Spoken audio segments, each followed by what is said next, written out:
What's up guys, it's Michaela. Welcome back to my channel. So today I'm going to be talking about books every orca lover should read. So personally, I'm not that big of a reader unless it is something I am interested in.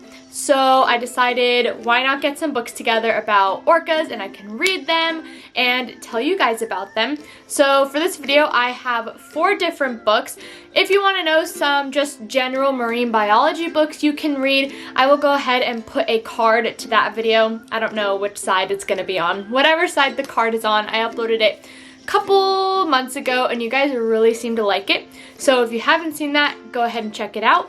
But other than that, let's dive in. So book number 1 is called Endangered Orcas, The Story of the Southern Residents by Monica Wieland Shields. This book is written by a scientist who has studied the southern resident orcas up in Washington near the San Juan Islands for many years. I love this book so much. If you're interested in learning about the southern resident population as a whole, why they're endangered, and their history, I highly recommend you check this book out. All of these books in this video were purchased from Amazon with my own money, and if you're interested in purchasing any of them, I will have them linked down below. If you guys aren't aware of the southern resident orca population, they are a relatively small population of resident orcas off of Washington and British Columbia in the Salish Sea. These guys are slowly depleting population-wise, and it is very sad, and the whole reason why they are decreasing their population sizes is simply because they are starving to death. Southern resident whales feed on Chinook salmon, and the state of Washington has dammed up all of the rivers. So if you guys want to sign any petitions about breaching the dams, or you want to talk to the Washington government or the Washington authorities, I will leave all that information down below. The southern resident killer whales are compiled of 3 pods. So we have J pod, L pod, and K pod. So there are around, I believe, I want to say 76 individuals. They had a couple calves this year, which are doing really well. So I hope that they get to grow up and live long and happy lives. But this book is great if you want to either start learning about the southern residents or expand your knowledge about the southern residents. But any orca lover who cares about orcas really should educate themselves on the southern resident killer whales, because they really need our help, and they will eventually die out if they do not receive enough help. One reason I really love this book is they have all the orcas' names in the index. So J-Pod member 42 is Echo. They tell you what pages Echo is mentioned on, and I think that is really cool. All the southern residents do have their own names, and that is one reason why killer whales are my absolute favorite animals ever. They all have different personalities and even have different names. This book is 350 pages, not counting the index. The index has some great resources, but yeah, definitely recommend this book. Book number 2 is Death at SeaWorld by David Kirby. This is a very thick book. This is a book that kind of mirrors Blackfish. So if you have seen Blackfish, the movie about SeaWorld and killer whale captivity, then you definitely need to read this. Like I said, it kind of mirrors it. This book is 440 pages long, not including all of the footnotes and the index. It talks about just killer whales in captivity, about all the accidents that have happened, and I really love this book. But it is a very easy read. I am very passionate about killer whale captivity, so if you are like me and you are passionate about it as well, this will be a really easy read. Like I said, I really don't read books that don't pertain to what I like, so either marine biology, the ocean, killer whales, etc.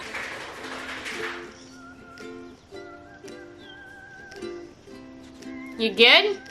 I think my dog is coming back here. You want to be in this video too? There she is. One reason I am not a fan of this book is David Kirby is simply an author. You can't keep doing this. Like I was saying, David Kirby is simply an author. He didn't work at SeaWorld. He didn't have any firsthand experience with killer whale captivity, which I really would have loved to hear about. Now you're gonna leave? He wasn't a trainer. He didn't have any firsthand knowledge or experience with working with killer whales in captivity. So that is the only bad thing I have to say about Death at SeaWorld. I'm gonna add in a bonus book, so this will be like 2.5, but it is Beneath the Surface by John Hargrove. I know a lot of people have mixed emotions about John Hargrove, and I don't have a physical copy of this book. I listened to it on Audible. I did the whole thing where you sign up for free and you get one free audiobook, and I figured, why not use it for something that will educate me? I have absolutely nothing bad to say about John Hargrove's book. Number one, he was a SeaWorld trainer for many, many years and worked at, I think, all 3 SeaWorld parks. I could be wrong, but I'm pretty sure he worked at all 3, San Diego, San Antonio, and Orlando. That book is filled with great perspectives from him and other trainers, and it is just an amazing book. He talked about how it was when he was a trainer and his experiences, and he also talked about what he saw and what wasn't mentioned in Blackfish. If you guys don't know who John Hargrove is, he was a speaker in Blackfish. He was someone who spoke out against SeaWorld in the film, and I've mentioned Blackfish a couple of times. If you are someone who wants to start investigating SeaWorld and start forming your own opinions about SeaWorld, I recommend you watch Blackfish, but please take it with a grain of salt. They scratched the very, very, very tip of the iceberg. That is a propaganda movie. It is meant to get you to feel emotion and to get you to feel sad, which it is a very sad topic, but it is a very emotional. It is a very goal-oriented film, and that goal is to get you to feel sad. Beneath the Surface is a great way to further your education, just like Death at SeaWorld is also a great way to further your education. So if you guys want to sign up with Audible, this isn't sponsored or anything, I highly recommend you sign up for your first free book and read Beneath the Surface or listen to Beneath the Surface. I love it. I've really enjoyed listening to a book because I could hear John Hargrove's voice. It just pulled it together so much more and made it so much better. Book number 3 is Puget Sound Whales for Sale: The Fight to End Orca Hunting by Sandra Pollard. This is a very short read. It's like 175 pages or something like that. Very, very quick, very short read, and it has tons of pictures. This book really hit close to home. It touches on Lolita. If you guys don't know who Lolita is, I want to cry just talking about it. She is a whale that resides at Miami Seaquarium, which, number one, her tank does not meet legal standards. I don't know how the fuck they are still open. Excuse my French, but I don't know how the hell they are still open. And she lives all by herself. I think she has the occasional dolphin companion, but if you guys know about killer whales, you know that they are very, very social animals, and they have family units, and they need to be together in those family units. If you guys didn't know, Lolita is a southern resident killer whale, and she was captured off of Puget Sound, Washington for human entertainment. That is a big reason as to why southern residents were placed on the endangered species list back in 2005.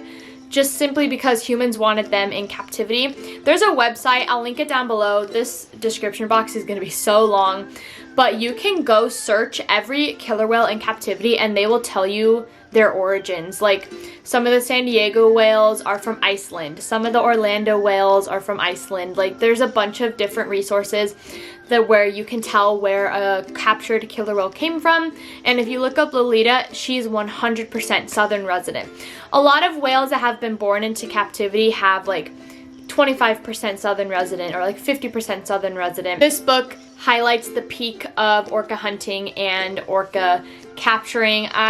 This book is so incredibly sad.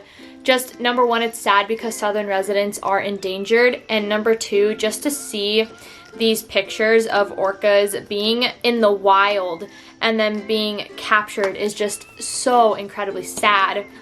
Look at how beautiful these whales are. Look how tall and straight this dorsal fin is. It is so beautiful, but so incredibly sad at the same time. I want to see if they, oh yeah, here we go. Here you go. And it gives you a little history on SeaWorld as well, because SeaWorld was right there capturing those whales. So if you guys want a history on how SeaWorld really happened and how they got a lot of their whales that were captured from Puget Sound, this is a really great book. And lastly, book number 4 is Togetherness is Our Home, an Orca's Journey Through Life. As you can tell, this one is a pretty thick book. It is over 380 pages long. But this book was written by Dr. Astrid M. Van Ginneken. I know I'm pronouncing that wrong.